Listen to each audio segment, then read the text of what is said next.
What is up, guys? It is Tony here, and today we're taking a quick look at probably the best deal I will ever get, ever, on a Mac computer. This is a $200 27-inch iMac, and it is an i7 model. So this is the first i7 model that was released.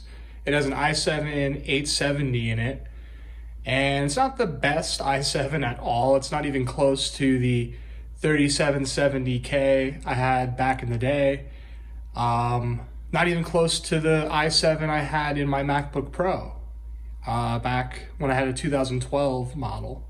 So yeah, this thing is kind of a relic. It's extremely thick, so it's kind of hard to see. That's the whole thing, is like, it doesn't really matter because it still has the same display that the later models had before they went to 5K, but you can see it's pretty sharp.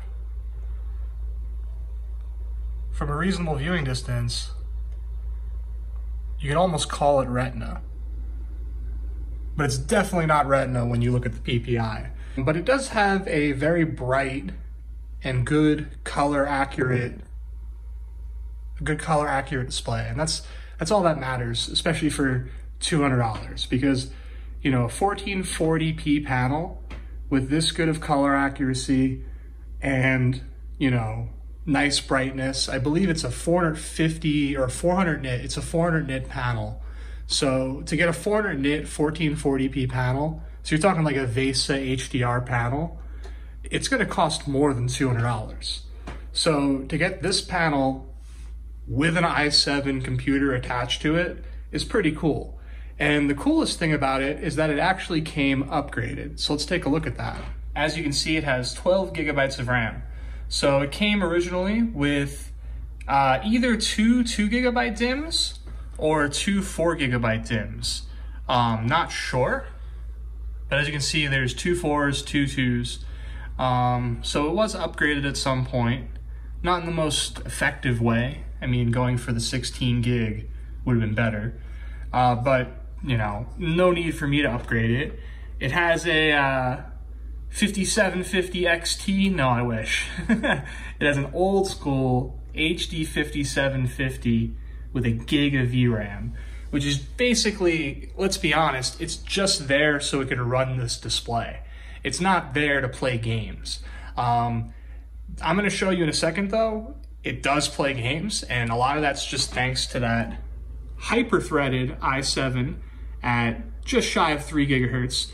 So not a screamer, but definitely enough to get you playing Minecraft and to get you playing a lot of games. So we're going to show you a lot of the game performance on this thing in future videos on Windows. But today we're just going to show you really quick and dirty what it could do in Minecraft for this first video. But this computer right here is going to be in a lot of videos. I'm going to try to transform this thing into a value gaming computer, because considering it has a 1440p panel, and considering you could upgrade the graphics in this thing, believe it or not, it actually could eventually turn out to be a less than $400 computer that could run modern titles at 1440p at its native resolution and refresh rate at 60 hertz, which isn't terrible, you know, for the price, especially since it came with the panel. So there you go. Let's go ahead and take a look at Minecraft running on this thing. All right, so we got Minecraft here running with Optifine. So all right, we're in. As you can see, immediately responsive, no need to wait, which is already very promising. We're getting, I don't know if you guys can see that up there, but we're getting a nice solid 100 FPS, just under 100 FPS. And I say solid because like it's extremely stable.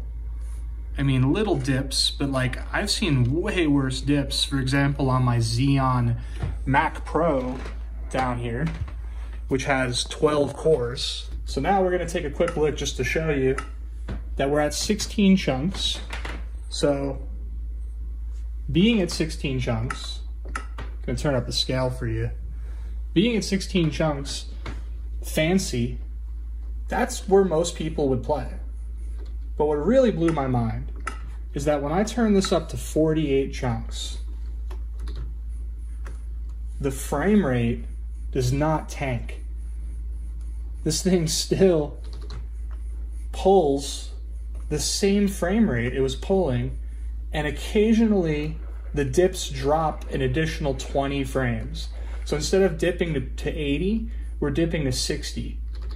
And it's usually when there's a ton of chunk updates, but this thing will get up to like 300 chunk updates and only dip down to 60.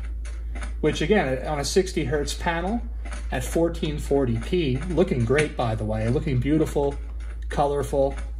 That's pretty impressive, guys. So it shows that this i7 actually has a lot of guts. And the reason why is because it's a real desktop i7. It's an 870. Even though it's a very early i7, it is a full-blown desktop, no voltage throttling at all. So yeah, now we're seeing those 65, 63 dips with 100 chunk updates. And it's still smooth, right? Not, you know, not any nasty dips like I would see on my Xeon Mac Pro, which is the same year, by the way, and technically has more threads and is the same clock. So what's going on here? What's really going on is that this thing has better single core performance. Now, the real question that a lot of people are probably asking is, what does it do with shaders? That 1 gig of VRAM on that 5750, is it gonna bottleneck the 8-thread i7? And the answer is probably. So let's take a look. So here we are with the beautiful BSL shaders, and let's go ahead and play. Yeah, I don't think this is that playable. So what are we getting? We're getting single-digit frames. 8 frames a second, 7 frames a second. But yeah, but graphic-intensive examples like, oh, it crashed. Like ray tracing type of games, you know, with really good lighting and reflections. Even like early Crysis is going to struggle on this. So you gotta be realistic. I mean, Left 4 Dead is gonna run on this. Gary's Mod might run on this. You know, CPU intensive games that aren't graphically intensive are gonna thrive on this machine. So that's you know, that's what these machines are gonna provide.